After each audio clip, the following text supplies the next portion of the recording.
Hello everyone, this is Bravo, here to have some fun in the fog, and today I bring you a Leatherface game.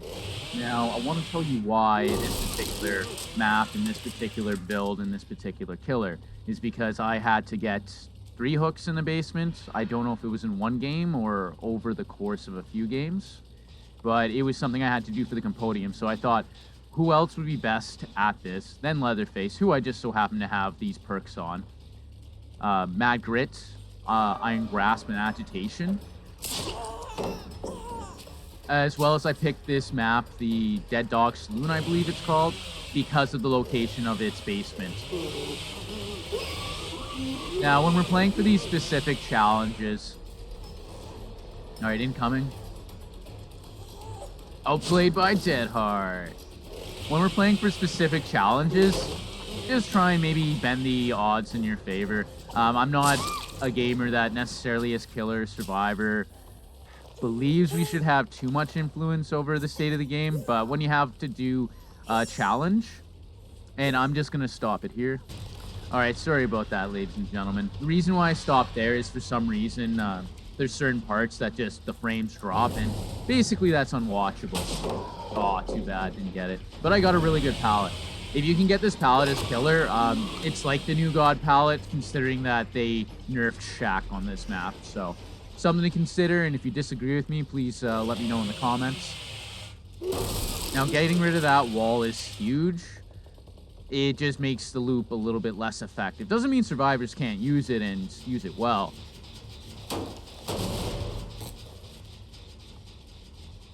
You get more maneuvering if you get rid of the wall. So I see the object of obsession over here, and I don't know what she's doing. Maybe she was waiting for somebody, but I feel like it was a bait for a D-strike.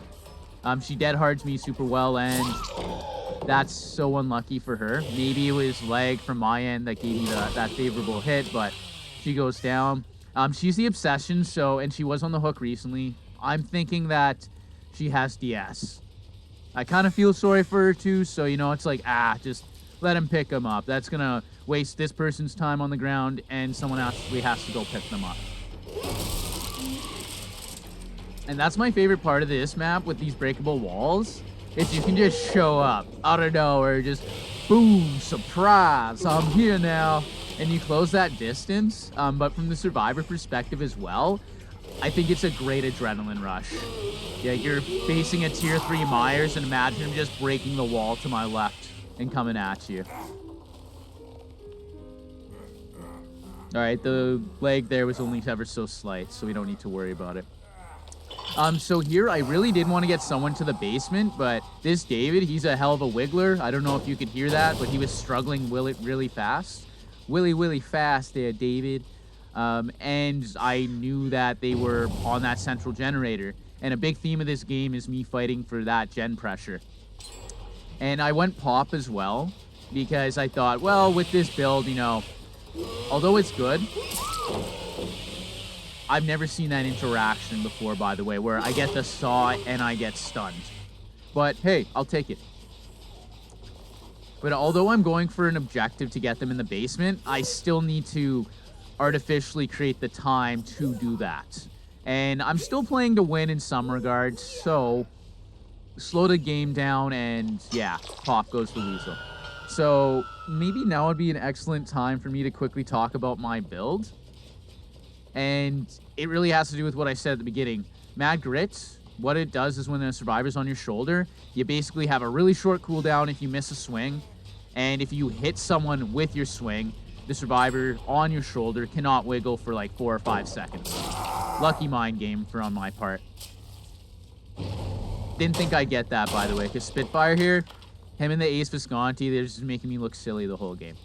But back to the build. So that's what Mad Grit does, and it was more of just a gimmick perk. I chose the top center perk just to go with the theme of the basement, and in case they're being particularly good body blockers, because naturally, those are the survivors you get. It's the really smart ones that know how to body block when you're trying to get basement hooks. And then Iron Grasp gives the survivors, makes it harder for them to struggle, and extends the bar. So, I mean, that goes with a basement build. And then Agitation just to move faster. And that synergizes super well with Mad Grit. So, at the very least, Although you could argue there's a better perk to take than Agitation or Mad Grit. If you take the two of them, you know, there's that. There's synergy. So, positive thing to say. And then pop, meta perk, great generator control. And I get a lot of value out of it this game. So, I did hear the Meg, and I swung at that pallet thinking she would be there.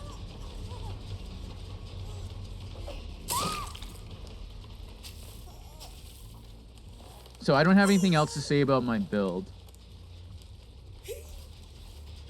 So I was thinking of going to the basement here, but because I got Agitation and Mad Grit, I can kind of get away with doing some silly things here. I get the Dead Heart out of the Ace Visconti. And seeing that there's a hook there, I commit to this and I try and go for a hit. Miss, no big deal. Get the hook still. And now I can go apply pressure to that generator. So I'm kind of lucky that that hook was there, that it spawned where it did. But don't be afraid to chase if you got Mad Grit Agitation, I guess. Just do it, see what happens. Because survivors, they get brave as well as a bit careless when it involves saving someone else.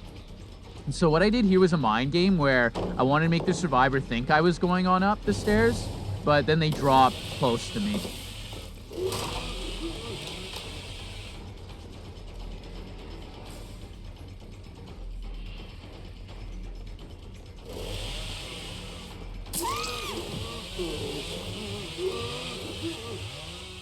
Sorry about that. I had a bit of a cough there.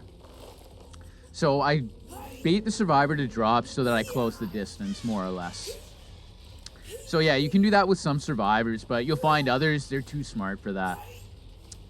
No diss on those who fall for it. I fall for it all the time.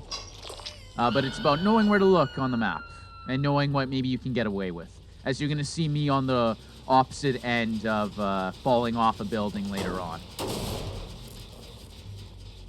Now, we're going to get a bit of stuttering right about here, so as soon as that happens, I'm going to stop. Okay, so all that we missed there was me running at the Ace Visconti, me baiting him to drop a pallet, which he does, and nothing else. Ooh. And I put someone in the basement earlier, and feel free to be like, hey, you camper, how dare you do this?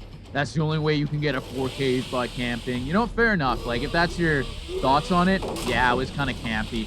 But that is an objective that killers have when a survivor's on a hook. So, can't really hate on killers for playing the game. You can disagree with it, you can dislike it, of course. So, feel free to let me know in the comments about that, if you have something to say about it. But I secured that kill, and I was applying a lot of pressure to a lot of survivors in that moment. And that's more where the benefit of it was. I could care less if she got unhooked or not. In fact, sometimes I prefer they do so I have more chase potential. I thought he dropped. That's why I did that. It's just a coincidence I saw the ace. So I got mind game there. But as I was saying, if I'm applying that much pressure to 3-4 survivors the entire time, one person's on hook, I'm chasing another and 2 are going for the save or something silly like that, killers are going to stick around. So as survivor, I strongly recommend that you end up getting out of there. Just go to a generator if killers being that way. You've just been put in a bad position, and sometimes that's just how it is. You get put in a tough spot as survivor, and we just need to continue playing and try and win the game despite that. But don't fall for the killers' silly games like the survivors were kind of doing there earlier. Yeah, so nothing fancy here. So one comment I want to make about earlier is although I was chasing the ace, at some point I heard the Meg crying in pain because she was injured. And I decided right then and there, I'm going to go for this Meg. Because one, if you stick to one survivor for too long... Alright, I mind game, I check on the generator. I see the David's still around. And he's just caught out of position. This is how you get good survivors. Just catch them out of position. But yes, I went for Meg because I thought she was a weaker link than the ace, basically, to sum things up. So I figured at this point, if I want to win, I want to get my 4K, let's start eliminating people. And that's what I did with that Meg. Me and Ace, we're playing that mind game right there. Me being silly, I thought those feet were, although it's the Hanged Man, I thought they were Ace, so I'm looking around like, what? And I fall, like the big imbecile I am. Then I come on back up, getting ready to go. Then I hear the hatch open. I'm like, oh, geez, where is that? I'm not losing this way. A little nod, but he starts running, so I'm like, nah, let's end this. And the second time I've ever seen that interaction where I get stunned, but I hit my chainsaw. Okay, so the only other thing I want to say about this is normally I like to have an end game rank display, and for some reason I didn't do that with this clip. I apologize for that, but I will show the after game chat and all that jazz, just cuz. So yeah. Okay, so here we are. Yep, hook 3 survivors in the basement. There's my pipping, there's my rank. And GG, well, mouse, stupid stagger, said the ace. GG said Spitfire the David. I didn't know it was there till I heard it. GG's, I got one hooked. You were really good, ace. Don't even worry, ace. Heh, thanks, fam. And I decided at that point I didn't need to say anything else. But yep, really good batch of survivors. All right, everybody, thank you so much for tuning in, and I hope you have a good rest of your day. Take care.